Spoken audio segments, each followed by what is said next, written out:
جب بیٹی رخصت ہوتی ہے نا تو وہ تین چیزیں بھی اپنے ساتھ لے کر جاتی ہے۔ اب جو لوگ بیٹیوں کو بوجھ سمجھتے ہیں، جو لوگ بیٹیوں کو عذاب سمجھتے ہیں، وہ یہ نہیں سمجھ پاتے کہ جب بیٹی گھر سے رخصت ہوتی ہے تو تین چیزیں بھی ہمیشہ کے لیے اپنے ساتھ لے کر جاتی ہے۔ پیچھے ماں باپ روتے رہتے ہیں، ان تین چیزوں کو یاد کرتے رہتے ہیں، مگر ہمیشہ کے لیے محروم ہی رہتے ہیں۔ جانتے ہو وہ تین چیزیں کون سی ہیں؟ او بیٹیوں والو، او بہنوں والو، جانتے ہو وہ تین چیزیں کون سی ہیں کہ پیچھے ماں باپ ان تین چیزوں کو یاد کر کے روتے رہتے ہیں؟ ہاں، فرمایا پہلی چیز گھر کی رونق۔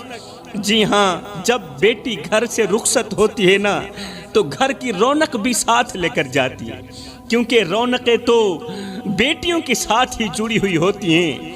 میرے بھائیو، دعا کیا کرو اللہ تعالیٰ بیٹی دے تو اس کے ساتھ نصیب بھی اچھے کرے، بیٹی کے مقدر بھی اچھے کرے، کیونکہ بیٹیاں تو سب کو مل جاتی ہیں مگر ہر بیٹی بھی اچھے نصیب والی نہیں ہوتی۔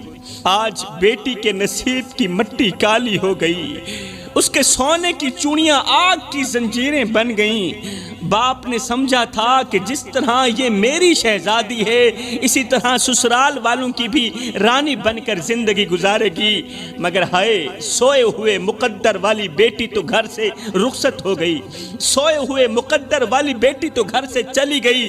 باپ ہر شام بیٹی کے بچپن کی تصویر دیکھتا، رو کر کہتا میری بیٹی تو بڑے ہی نصیبوں والی، میری بیٹی تو بڑے ہی مقدروں والی ہے۔ مگر باپ کو کیا خبر تھی کہ سسرال کی دہلیز پار کرتے ہی بیٹی کے مقدر کی مٹی کالی ہو جائے گی۔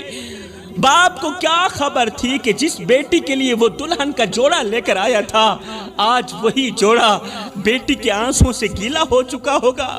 اسے کیا خبر تھی کہ میری بیٹی ہر رات باپ کو یاد کرتی ہے اور کہتی ہے ابا تیری بیٹی ہار گئی، تیری بیٹی کے مقدر سو گئے۔ باپ نہیں جانتا تھا کہ جس بیٹی کو وہ رانی بنا کر رخصت کر رہا تھا وہ آج اپنے سسرال میں نوکرانیوں جیسی زندگی گزار رہی ہے، وہ ملازموں جیسی زندگی گزار رہی ہے۔ وہ نہیں جانتا تھا کہ آج بھی میری بیٹی میری خریدی گئی چوڑیوں کو اپنے سینے سے لگا کر کہتی ہے، رو کر کہتی ہے ابا تیری چوڑیاں تو سلامت ہیں مگر تیری بیٹی کے نصیب کا آئینہ ٹوٹ چکا ہے۔ سسرال والے بیٹی کو غلط کہتے رہے، بیٹی کو جھوٹا کہتے رہے، بیٹی چپ رہی، بیٹی کو غربت کے تانے دیتے رہے، وہ چپ رہی۔ پھر آخر میں کہا بس اب کھیل ختم ہو چکا ہے، اب کھیل ختم